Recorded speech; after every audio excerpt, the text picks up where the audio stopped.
Committee, chaired by Dr. Ina Hart, has just completed the selection of 8 fellows, as you will see in the write-up on the fellows, to work on reproductive health issues. They join a select group of fellows in Brazil, Mexico, and Nigeria. The search for the 1996 fellows has just begun. Policy level on paper, at least. Both the plan of policy of the Amartya Committee have presented concrete alternatives, and there is some recognition by both of women and men as equal and responsible partners. Women are not has been suggested by both these reports. Similarly, linkages with other aspects of development and education have also been emphasized in the report. There is reason to hope that with local self-governance and Panchayati Raj, the climate may be changed, and that may be also by women in health services. However, accountability of health functionaries is totally missing today. So, we do not know in all aspects of population program.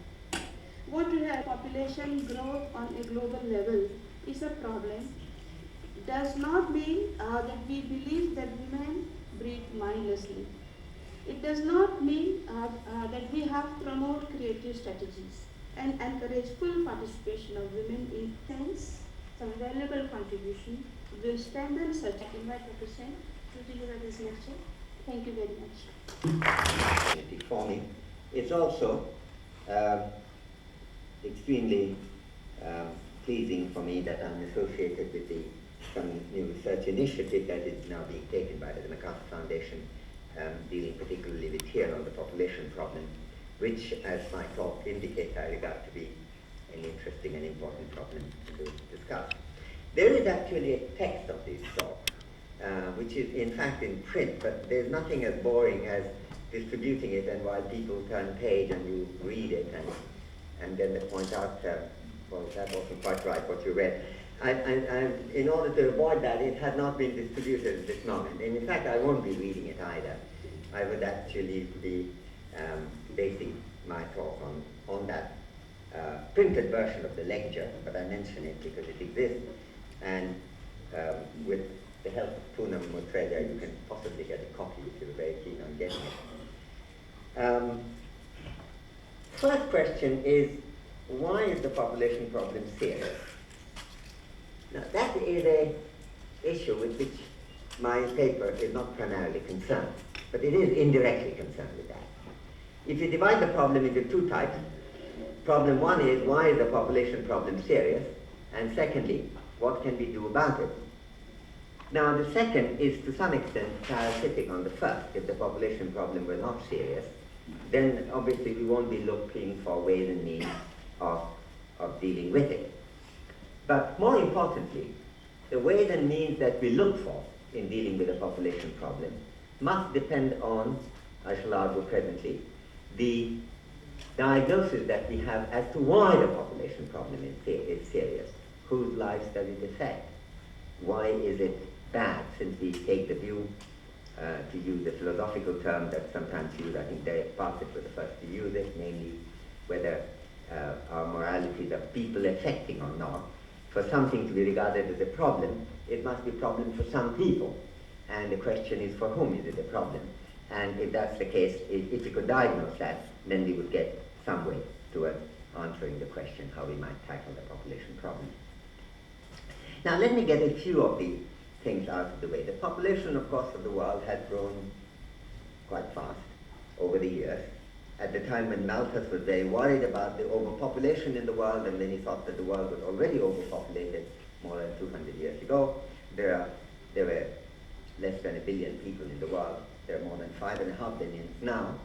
And in fact, in the last decade alone, the population expansion of the world was greater than the entire population that existed at the time of Malthus.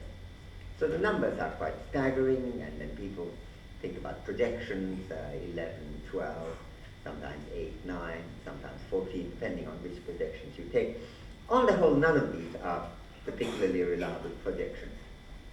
Now, There are many reasons for which the population problem is taken to be serious. In the rich countries, it's often thought to be connected with immigration pressure. I don't discuss it here, but I did discuss it in my New York Review paper of September 22, 1994, last year, which came out just, it was released just before the Cairo conference. And that was, I argued why that is not the case. In fact, there's almost no connection between the population problem and immigration pressure. And also there are a number of other ways of judging it, if you want. Some people are worried about the racial balance of the world. Interestingly enough, the share of Africa and Asia in the world in 1750 was still higher than what it is now. The 1650, 1750, it was roughly the same. With the Industrial Revolution, the European share dramatically increased. And what we're witnessing now is a reversal of the process. And if the UN projections are right, I don't believe they are right, but if they are right, then by 2050, the African and Asian population would be back again to what it was as a ratio of the world in 1650 and 1750. So that those who are worried about the racial composition of the world, one doesn't even know how to begin thinking about what is the appropriate racial composition is. But even if one were to look at history, there is no real source of concern there, as if the whole concern comes from assuming that while the European expansion of population, European origin population, expanding in the 19th century, 18th and late 18th, 19th, 20th century, early 20th century, while that was quite natural, African and Asian population growing now, catching up now, is not. So I think that's not a particularly helpful way of looking at the problem. Nor is the perspective of food a particularly interesting way of looking at the problem. Food supply per capita has continued to increase. It's enormously higher now than it was in Malthus's time. It's continued to increase over the last few decades. It's not the case that it's basically falling behind in the poor countries and the world poor are being fed by the American wheat. That's not the case. In fact, it's fallen over the last decade or the last 12 years or so in America, but it's risen by about 22% in India, about 35% in China, and for the poorer countries as a whole, it's risen. Now, there are problems in some parts, including parts of sub-Saharan Africa, but there, what you're looking at is a problem of turmoil, political turmoil, chaos. Africa had the misfortune of being the battleground on which the Cold War was fought, so that both sides, the Americans as well as the Soviet Union, supported whichever side was on their side, no matter how dictatorial and oppressive they were, so that we have a system whereby the early promise of democracy in Africa in the 60s were eradicated by one after another military government coming in power, eradicating opposition, and being supported by whichever side they happen to be on. Now that the Cold War has ended, that situation is changing. But the population problem, the food problem, general economic problem of Africa belongs to that scenario. Leaving that question out, it's not a population problem specifically. On the other hand, the population growth gap between the highest achiever, China, and India, which is say 2.1, is a 1% growth difference. In terms of per capita statistics of growth, the population thing is like a hiccup in the overall gross domestic product, gross national product growth rate. That does not mean the population problem isn't serious. It is serious. But it isn't serious for the reason that is most often cited. And similarly, even if you look at higher rates of growth than India, say in Africa and some states Latin America, but certainly Africa today, even that is very minor. If sub-Saharan Africa had the population growth rate of China, its relative position in the growth league would be completely unaffected still. It's really rather that the lack of economic progress and social order and political democracy, which is slowly being restored in Africa, among the casualties is the population family planning program. That's what we have to look at. That's the perspective. So why is it a serious problem? It's a serious problem because it's serious for many people's lives. It's serious particularly for the lives of young women, because a life of constant childbearing not only is terrible for one's well-being, but also leaves you with very little freedom to do other things that you might wish to do. And it could be a vicious circle. If you're all the time bearing or rearing children, you cannot acquire the kind of expertise which would give you competitive edge in the economic battlefield, or for that matter, give you the opportunity of social influence, so that one handicap builds another. Now, the first thing to recognize that it is a problem, primarily because it's a problem for young women. And I think that becomes a very serious issue in thinking about authoritarianism and coercion. The second thing is that even though the environmental problems remain quite debatable, and certainly even if you think about ozone layers and so forth, the population problem, no one really worries about the problem being an immediate one. It's a long-run issue, and the question is whether the population growth could change radically before that. But even when you regard the global problem to be somewhat exaggerated, the local problems remain. There are overcrowding in some areas. It raises problems with amenities of various kinds, providing social services, and so forth. So at the level of the local people, and particularly at the level of women and young women in particular, it's a very serious problem. That's where the problem is. If that's the case, what you would tend to think is exactly what Ila Ben said, that if the people who are most affected had more power, you would expect that that would change. And that's the line of reasoning that takes you to the cooperative route. This is not a new line.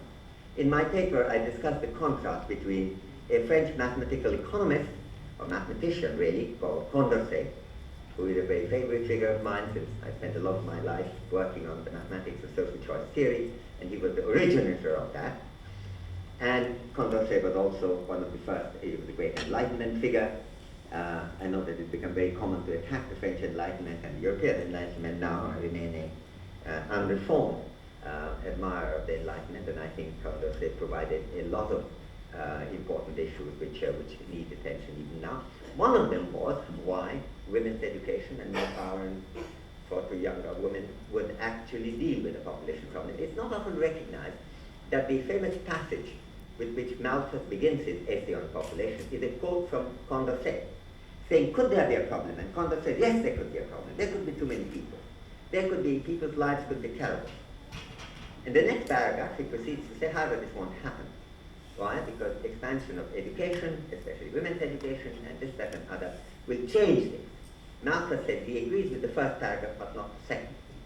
So he picks up the problem, but eliminates the solution, because Malthus takes the view that people would not voluntarily ever cut down the population growth. Now the contrast between the coercive authoritarian route and the cooperative collaborative route can be seen at different levels. At the, perhaps the simplest level, you see policies which are straightforward legal coercion. And while there are not many examples of that, there are some. I mean, in China, for example, there has been the use of one-child family and other restrictions. In India, it was proposed during the emergencies by Mrs. Gandhi's then government. These are the frank form of legal coercion. Then you get different layers of coercion which are not of that kind.